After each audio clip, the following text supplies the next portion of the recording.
Alors, est-ce que tu peux te présenter? Donc, qui es-tu pour ceux qui ne te connaissent pas? Je suis Hugo Fernando, a.k.a. Keofas, fondateur des restaurants Moody Batest. Et justement, qu'est-ce que Moody Batest pour ceux qui ne connaissent pas? Moody Batest, c'est la première chaîne de restauration gabonaise, chaîne de restauration que l'on veut 100% Gabon. Avec Moody Batest, faire connaître la cuisine gabonaise, l'art culinaire gabonais.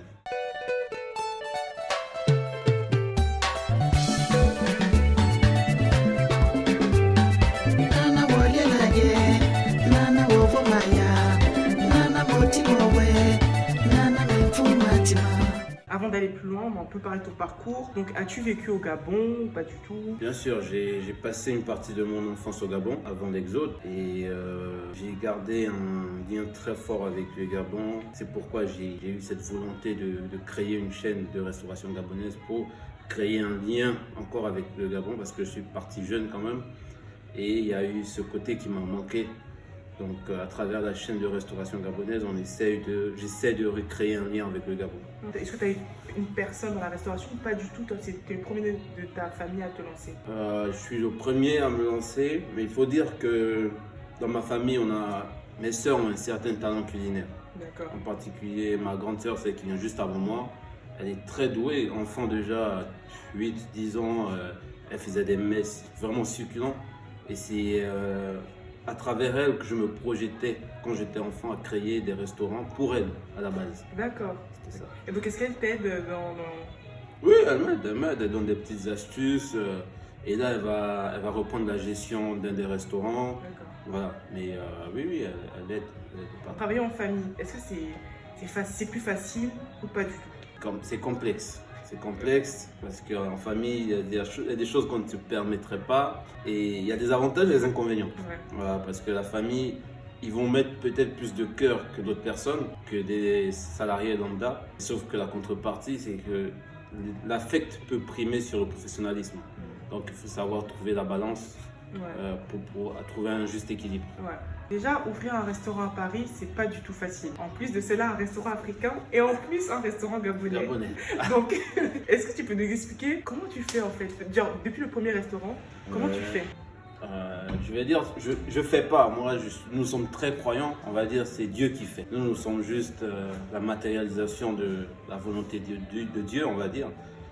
C'était difficile. C'est vraiment difficile, surtout ce restaurant à Paris dans le 17e.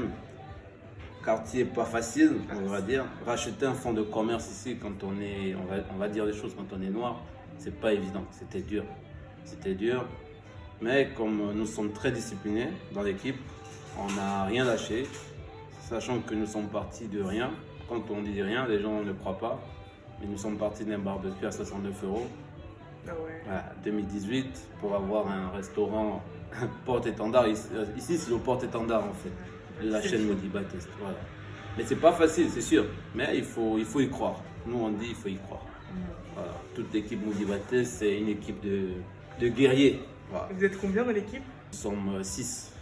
Voilà. Et quand tu gères les ressources humaines en fait? Ah, ça c'est le plus dur. Hein. Comme je disais, il faut toujours mettre Dieu au centre de tout. Moi, je suis très croyant. C'est l'héritage que j'ai de mes parents, c'est la foi. Parce que avec peu et beaucoup de foi, on peut faire de grandes choses.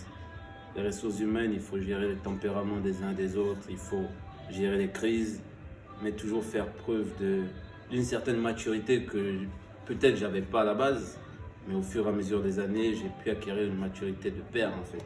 Je suis même le père des gens qui sont plus âgés que moi. Et je me comporte plus comme un père de famille, c'est-à-dire arrondir les angles à chaque fois. Et c'est pas facile, surtout que le projet est immense. Il faut toujours savoir ménager les uns et les autres pour éviter que les frustrations empiètent sur le projet final en fait. Et où tu as ouvert ton premier restaurant? Sartrouville, Sartrouville. Maison Mère. Sartrouville, c'est Maison Mère. Et comment tu t'es dit, on va passer de Sartrouville à Paris 17e quand même? C'est concours de circonstances. C'était en fait la chronologie de départ, hein, parce que je vous avouer quelque chose. Lorsqu'on a créé le laboratoire culinaire, parce qu'on a commencé en laboratoire, avec un barbecue, je vous l'ai dit, pas super cher. Et on s'est dit, le but c'était de faire un miracle. Le miracle c'était lequel? C'était de partir de ce laboratoire pour avoir un restaurant. Et après ce restaurant, c'était de s'étendre sur Paris avant de conquérir le monde. Donc on a dit on partait de Sartrouville, Paris, on envahissait la France et après, voilà. Et donc, pendant la crise Covid en 2020, il y a eu des fonds de commerce en vente sur Paris, chose qui était déjà très difficile avant la crise, mais on a pu trouver un monsieur qui vendait son fonds, ce restaurant, et on s'est dit, bah tiens, on veut aller à Paris. Nous, Paris, c'était dans 2023, donc quand c'était dit 2023 Paris, mais l'opportunité s'est présentée en 2020, on a dit, ok, bah, on va acheter en 2020, parce qu'on ne sait jamais, on ne sait pas si en 2023 on trouvera la même opportunité. Tous les restaurants étaient fermés, même quand je suis allé frapper à la banque pour financer, ils m'ont pris pour un allumé, quoi. Ouais, un fou. Ils ont dit c'est pas possible. Tous les restaurants sont fermés. Comment tu veux qu'on t'accompagne dans un projet de 200 000 euros? C'est pas possible. Donc, nous, on s'est dit, on y croit. On a frappé à la porte des banques et on a pu avoir un accompagnement. C'était pas facile, mais et on a sauté sur l'occasion de Paris. Souvent, on a des plans, mais Dieu sait mieux que nous comment agencer la trajectoire. Donc en fait, tu as des opportunités encore et encore et tu les as saisies. Il faut saisir, c'est toujours ça. Nous, je suis toujours au rebond. Je suis quelqu'un, je me dis, rien n'est impossible. En fait, ma doctrine, c'est ça. Rien n'est impossible. Si j'ai pu partir d'un barbecue à 69,90 €, rien n'est impossible.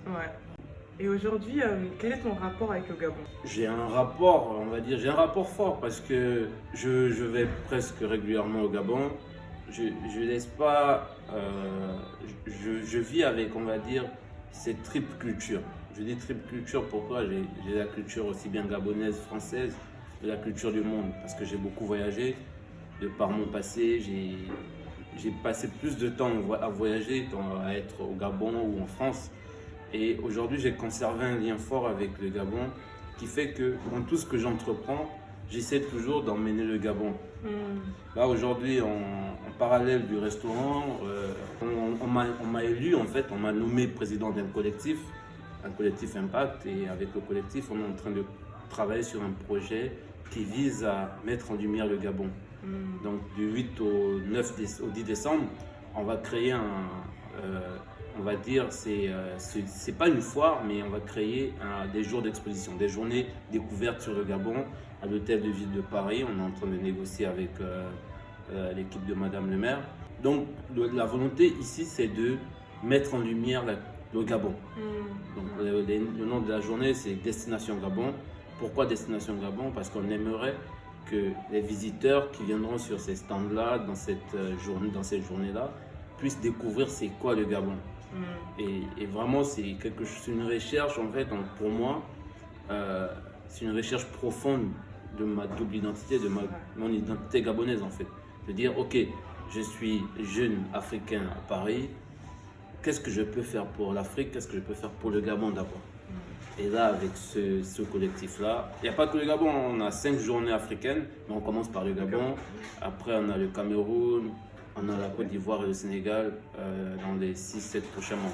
Dans les affaires et tout, est-ce qu'on t'a fait comprendre que t'es jeune, on te néglige? Oui. J'ai eu beaucoup de réflexions comme ça. Ils m'ont dit, beaucoup me donnaient 1 an. Et aujourd'hui, ça va faire 5 ans grâce à Dieu. Parce que mine de rien, ça passe vite. On a lancé, je dis 5 ans pourquoi? Parce que la première fois où on s'est assis pour parler du lancement du projet, c'était en 2017. Et le projet, on l'a lancé le 10 décembre 2018. Et là, nous sommes en 2021, on va 2022, 2023 bientôt. Donc, beaucoup me disaient que la jeunesse allait être éprouvée par l'épreuve du temps. Mais contrairement à ce que les gens croyaient, le projet suit plutôt une logique certaine qui me conforte dans le fait de me dire il est mieux de se transcender à l'âge de la jeunesse plutôt que d'attendre nos vieux jours. Et je crois que si je ne l'avais pas fait maintenant, je ne sais pas si à 35 ou 40 ans je l'aurais fait. Parce que c'est éprouvant. C'est vraiment éprouvant. C'est pas facile. Lorsqu'on est de l'extérieur, on se dit non, juste de l'argent, mais Modibates, on ne l'a pas créé avec de l'argent. Et c'est ça le plus grand témoignage dans l'histoire de Modibates, c'est que le fonds de départ, c'était 500 €. Ah oui. 500 €. Voilà, donc je ne vois pas qui avec 500 € Peut-être, il y a des gens qui pourraient suivre notre chemin ou faire comme nous, mais je crois que la jeunesse a plus été un atout qu'autre chose. C'est jeunesse, sagesse, c'était une combinaison parfaite. Ouais. On va parler donc de la cuisine gabonaise. On voit que la cuisine africaine en général, elle a eu des clichés pendant des années. Et là, on voit de plus en plus de restaurants africains, mais très souvent, soit c'est le Sénégal, soit c'est la Côte d'Ivoire et tout et tout. Et pourquoi, selon toi, la cuisine d'Afrique centrale, plus particulièrement du Gabon, n'est pas mise en valeur, n'est pas exportée, on n'arrive pas. Mais voilà, en fait, c'est de là qu'est partie la volonté de créer cette chaîne de restauration. Et je me suis dit, pourquoi nos frères ouest-africains, sénégalais, de thieboudienne, je suis à New York, je mange du thieboudienne. Voilà, je vais à Berlin, je peux manger du thieboudienne. Mais pourquoi j'arrive pas à manger du saka-saka à Berlin? Je n'arrive pas à manger du saka-saka. En fait, je me suis dit, nous, notre cuisine, on n'a pas eu des dévanciers qui ont su faire la promotion de notre cuisine, comme les Sénégalais ont bien pu le faire dans des foyers quand ils sont arrivés. Quand les premiers qui sont arrivés, ils ont su démocratiser leur cuisine. Et nous, en Afrique centrale, je pense que nos anciens, ceux qui nous ont précédés, ils n'ont pas eu cette vision-là. Moi, je pense plus que c'est une question de vision. Et j'espère que la nouvelle génération que nous sommes allons apporter cette impulsion. Dire, ok, on va aussi faire connaître nos produits. Nous ne sommes pas moins bons que les autres. Nous avons le droit de citer au concert des nations culinaires, se dire, le poulet fumé à l'Odika, c'est aussi bon qu'un bon thieboudienne. Voilà, donc c'est notre rôle à nous, c'est notre mission de faire connaître nos produits. On ne va pas attendre d'autres, non, c'est à nous de le faire. Et quels sont les projets pour la chaîne Modiba? S'il plaît à Dieu, d'ici la fin d'année, on aura l'acquisition c'est un scoop, un food truck Modiba. Voilà, pour faire le tour de l'île de France. Parce qu'on a eu beaucoup de sollicitations. Et ensuite, on a une ouverture prévue pour 2023 en Allemagne. S'il plaît à Dieu, toujours. Nous, on met Dieu devant. On est en train de travailler là-dessus. On a une filiale Nando Test qui a ouvert. Et là, il y a la réouverture sur Sartrouville qui va arriver. Donc, on a plein de petits projets comme ça qu'on va mettre de bout en bout. Il y a beaucoup de bonnes choses qui arrivent. Est-ce que tu comptes ouvrir, justement, étendre la chaîne en Afrique? Oui, bien sûr. Bien sûr, Modiba Test, vous savez, on dit nul n'est prophète chez soi, mais Modiba Test va ouvrir en Afrique, ça c'est sûr. C'est dans les projets. On s'est donné 5 ans pour ouvrir notre première enseigne en Afrique. On a le Gabon qui est candidat. Chose qui est bien, c'est que ce sont les autorités au Gabon qui nous ont sollicité à ouvrir au Gabon. Ah ouais, c'est ce qui est rare. C'est qui est rare. C'est vraiment rare. C'est rare parce que je vais te taire les noms, mais on a eu des retours des autorités qui nous ont dit qu'ils étaient fiers de ce que l'on fait. Parce qu'aujourd'hui, maintenant, quand on tape restaurant gabonais sur Google, on nous trouve. Ouais. Voilà, donc ça, c'est flatteur. Et puis ça aide aussi à promouvoir la culture. C'est la culture. Moi, la cuisine, c'est la culture. Beaucoup de gens ne le comprennent pas, mais le meilleur moyen de rassembler les gens autour d'une culture, c'est par la cuisine. C'est comme ça. C'est comme ça que beaucoup de pays ont pu conquérir des territoires, des terres. La cuisine italienne aujourd'hui, tout le monde mange italien. Les Chinois, tout le monde mange chinois. Donc c'est aussi à nous de faire en sorte que tout le monde mange gabonais. Et que dirais-tu à une personne qui veut se lancer dans la restauration en France?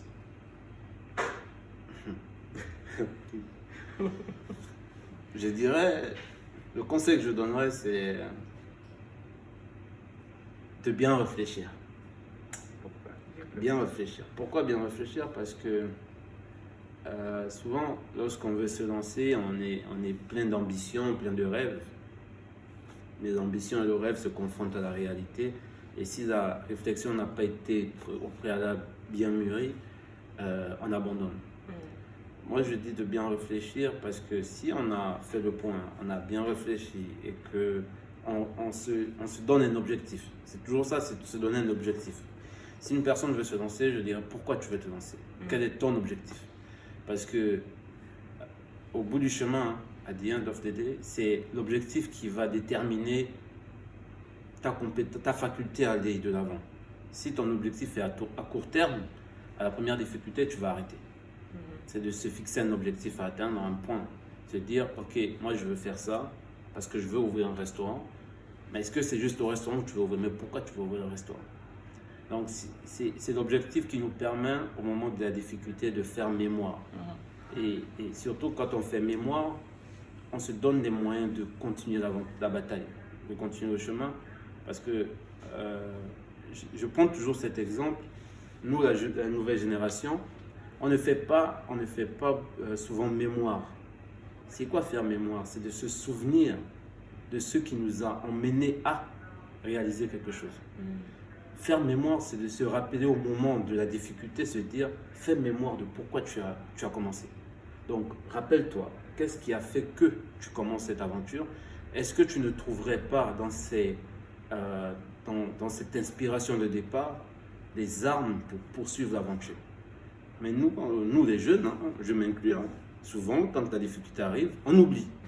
On est amnésique. On oublie que le jour qu'on a commencé, on s'est dit, je veux faire honneur à papa et à maman, je vais aller faire ça, je vais aller au bout.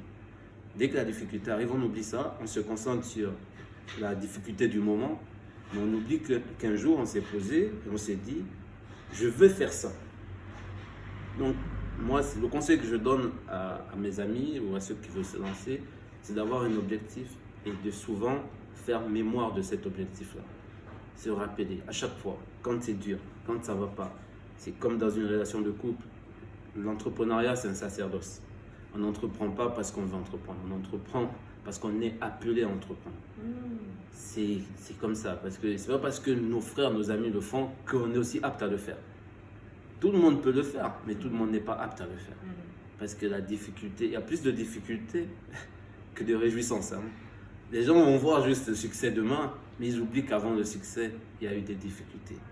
On peut avoir 3 ans, 4 ans, mais plus la difficulté est longue, plus savoureuse sera la réussite. Parce que un empire, ça met du temps à se fortifier. C'est pas comme une maison, on ne construit pas un empire comme on construit une maison. Moi, c'est l'image que j'ai. Donc, les gens qui veulent se lancer, qui se disent qu'il faut qu'ils aient un objectif, qu'ils fassent mémoire de cet objectif-là à chaque fois que c'est difficile, et surtout qu'ils gagnent en patience. Parce que l'entrepreneuriat, c'est beaucoup de patience. C'est énorme. On voit juste, aujourd'hui, beaucoup de gens disent, Paris 17, ouais, chaîne de restaurants, mais ils ne savent pas. Ils ne savent pas par quoi on passe. On ne sait pas par quoi nous sommes passés, non, par quoi on passe. Parce que nous, on est sur un chemin, c'est pas... Paris 17, c'est pas le terminus, c'est le chemin. Ouais, c'est l'accomplissement, c'est le chemin. On doit continuer, on a une trajectoire. Moi, je dis aux gens, tout le monde peut le faire, mais tout le monde n'est pas appelé à le faire. C'est un sacerdoce. Et il faut accepter ce sacerdoce-là parce que le calice de l'amertume est vraiment très amer. Et un mot de la fin? Mot de la fin? Mot de la fin, c'est compliqué de trouver le mot de fin. Ça peut être au revoir, ça peut être bon courage. Mais écoutez, non, mais nous, on aime toujours argumenter un peu. Bien on sûr. va argumenter. Non, vous savez, mot de fin, je vais dire à cette jeunesse africaine, je veux dire, moi, j'appelle toujours mes amis des fauves, jeunes fauves. Pourquoi? Parce que nous, Africains, nous devons apprendre à être combatifs, à se dire, nous pouvons le faire. Ouais, donc, moi, j'aimerais passer un message à la jeunesse africaine en particulier, se dire, nos grands frères, nos pères, nos mères, n'ont peut-être pas pu faire ce que nous pouvons faire aujourd'hui. Grâce aux réseaux sociaux, nous pouvons aller beaucoup plus loin. Grâce aux réseaux sociaux aujourd'hui, nous pouvons développer une économie africaine et se donner la main, se dire il n'est plus normal aujourd'hui que les Africains soient en ordre dispersé, que les Africains soient les seuls qui consomment chez tout le monde, mais pas chez leurs frères africains. Ça, c'est un message que je passe à tous les Africains qui pourront regarder cette vidéo, se dire on doit prendre conscience. Nous sommes les ceux qui nous sommes rejetés de tout le monde, mais nous sommes ceux qui aiment tout le monde. Posons-nous les bonnes questions. On aime tout le monde sauf nous-mêmes. Vous voyez, nous sommes nombreux à remplir les restaurants des autres, c'est bien.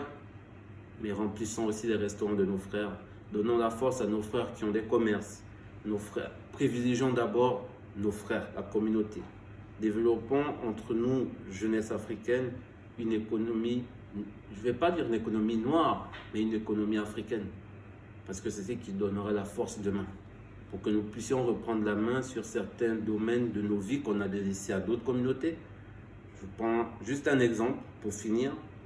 Il y a une chose qui me révolte plus que tout, c'est lorsque je vais acheter les matières premières chez des Chinois ou chez des Arabes. C'est pas discriminant, mais c'est insultant pour nous parce que la cuisine, c'est l'histoire d'un peuple. Ça me vexe, ça me frustre que ce soit l'Asiatique qui me vende du manioc. Ça me vexe, ça me frustre vraiment que ce soit l'Asiatique qui me vende du pandou. Ça veut dire que quelque part, on a failli. Et il est peut-être temps que nous puissions reprendre la main. Sur ce, je dis merci. Merci à SEMA Média. Merci à toi d'avoir accepté d'avoir pris du temps. Plaisir. Et c'est